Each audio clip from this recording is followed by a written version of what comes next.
अक्षय तृतीया का पर्व पूरे विश्व में बड़ी धूमधाम से मनाया जाता है। भारत में तो सभी लोग इसकी प्रतीक्षा कई मायनों में करते हैं, यानी कि किसी का कोई मुहूर्त हो या विवाह हो, उसकी प्रतीक्षा करते हैं, क्योंकि यह स्वयं सिद्ध मुहूर्त होता है।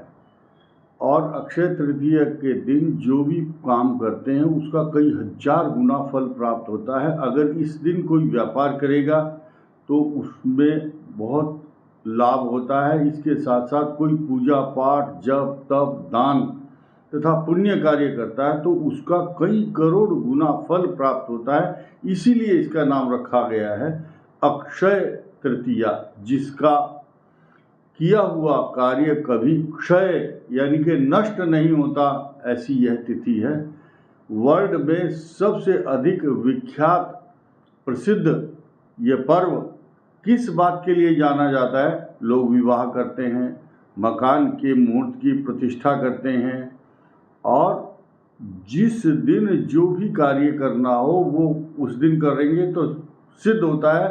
साथ ही साथ इस दिन अगर कोई जमीन, मकान, सवारी, प्रॉपर्टी, आभूषण, सोना चांदी खरीदें तो उसका ऐसा मानना है शास्त्रों का, उससे कई गुना घर में सुख, शांति, वृद्धि तथा लक्ष्मी की निरंतर कृपा बनी रहती है, ऐसा शास्त्रों में लिखा है। अब हम सबसे महत्वपूर्ण बात ये करेंगे कि अक्षय तृतीया है कब। 22 अप्रैल अपने आप में एक बहुत महत्वपूर्ण तारीख है। अक्षय तृतीया का पर्व आयोजित किया जाएगा। अब समस्या ये गंभीर हो गई है जो हर साल नहीं होती थी। इस वर्ष बृहस्पति अस्त हैं। जब बृहस्पति अस्त होता है तो दो काम तो बिल्कुल भी नहीं होते। विवाह कार्य नहीं होते क्योंकि उसमें देवताओं की आवाहन किया जाता है, विसर्जन किया जाता है, पंचोपचार, षोडशोपचार पूजन होता है, देवताओं की और पितरों की पूजा की जाती है। लेकिन जब बृहस्पति अस्त होता है तो ऐसे काम नहीं करने चाहिए। 23 तारीख और 22 तारीख दोनों दिन अक्षय तृतीया का पुण्य लाभ मिलेगा। पूरे दिन शनिवार को 22 अप्रैल को अक्षय तृतीया होगी, लेकिन उस दिन 9 बजे से 10:30 बजे तक कोई शुभ काम इसलिए नहीं होगा क्योंकि राहु काल है। इसीलिए अभिजीत मुहूर्त दोपहर 11:15 से 12:40 तक आप जो भी कार्य करना है करें, शॉपिंग करनी है करें, वस्त्र खरीदना है खरीदें, जमीन जायदाद, प्रॉपर्टी और कार अगर लानी है तो ज़्यादा अच्छा मुहूर्त इसलिए है उस दिन क्योंकि शनिवार है। शनिवार को लोहा खरीदना, बहुत लोग वहम डालते हैं शनिवार को लोहा नहीं लाना, लेकिन आप ये देखिए दो चीज़ बहुत महत्व की हैं उस दिन। अक्षय तृतीया भी है और अभिजीत मुहूर्त है। तो शनिवार का जो वार है, वार इतना महत्व नहीं रखता जब स्वयं सिद्ध मुहूर्त होता है। और साथ ही साथ विष्णु भगवान का जो सुदर्शन चक्र जब चलता है उसके सामने कोई भी विघ्न, बाधा, शत्रु, परेशानी सब खत्म कर देती है। ठीक इसी प्रकार अभिजीत मुहूर्त आने वाले अशुभ जितनी भी बाधाएं हैं, भद्रा है, राहु काल है, शनिवार है या जितने अनिष्टकारी चीजें हैं, मुहूर्त हैं, सब का विनाश करता है। अभिजीत मुहूर्त भगवान विष्णु के सुदर्शन चक्र के समान अपने मार्ग में आने वाले सभी अशुभ अरिष्ट मुहूर्तों को समाप्त करते हैं। ये बड़ा सूत्र दिया है मैंने आपको। पूरे विश्व को इस बात को समझना बहुत आवश्यक है। इसी के साथ साथ अक्षय तृतीया का जो पुण्य है आप अगले दिन भी प्राप्त कर सकते हैं, लेकिन कब तक? शाम के 7:15 तक, क्योंकि अगले दिन भद्रा भी होगी।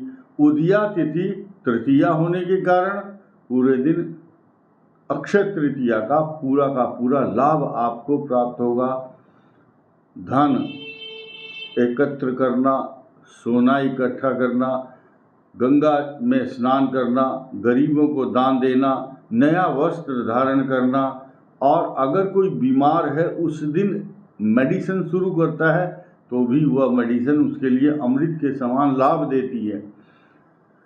बात और भी महत्व की यह है कि उस दिन भगवान परशुराम का प्रकटोत्सव हुआ था, इसीलिए हर वर्ष अक्षय तृतीया को परशुराम जी का जन्मोत्सव मनाया जाता है। परशुराम जी अमर हैं और भगवान विष्णु के छठे अवतार हैं, और भगवान परशुराम की जो उपासना है, उनका जो मंत्र है, उनकी जो पूजा है, जो करता है उसको भी रिद्धि सिद्धि समृद्धि प्राप्त होती है। परशुराम जी पराक्रम के प्रतीक हैं। परशुराम जी की गायत्री का मंत्र अलग है। जमदग्नि जो ऋषि हैं उनकी संतान है ये, भृगु ऋषि के वंशज हैं।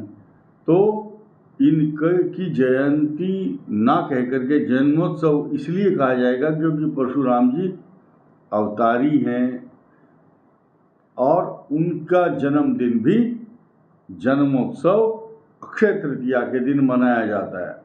अब अक्षय तृतीया अधिकांश रूप से लोग भ्रम में फंस जाएंगे। पूरा 22 अप्रैल को पुण्य उनको प्राप्त होगा। 23 तारीख को वो ही कर सकते हैं जो मजबूरी में 22 को नहीं कर पाए।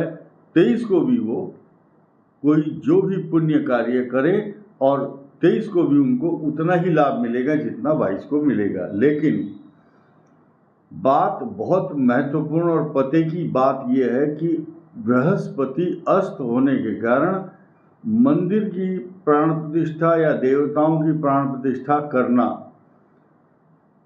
शास्त्र सम्मत इसलिए नहीं होगा क्योंकि बृहस्पति अस्त हैं।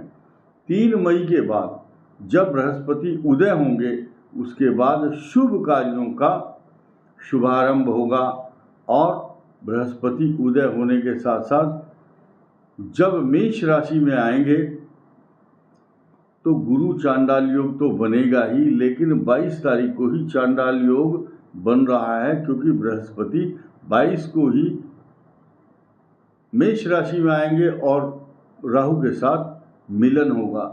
बात एक और इम्पोर्टेंट है, उसी समय बृहस्पति उच्च राशि में होंगे, इसीलिए सिंह राशि मेष राशि के लिए बहुत अच्छा फल प्रदान करेंगे। तनाव, टेंशन, चिंता की बात नहीं है। और अन्य जितनी भी राशियां हैं सभी के लिए शुभ फल प्रदान करने वाली यह अक्षय तृतीया होगी।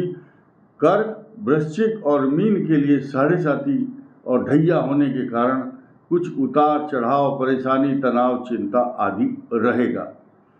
इस वीडियो में इतना ही। धन्यवाद। नमस्कार।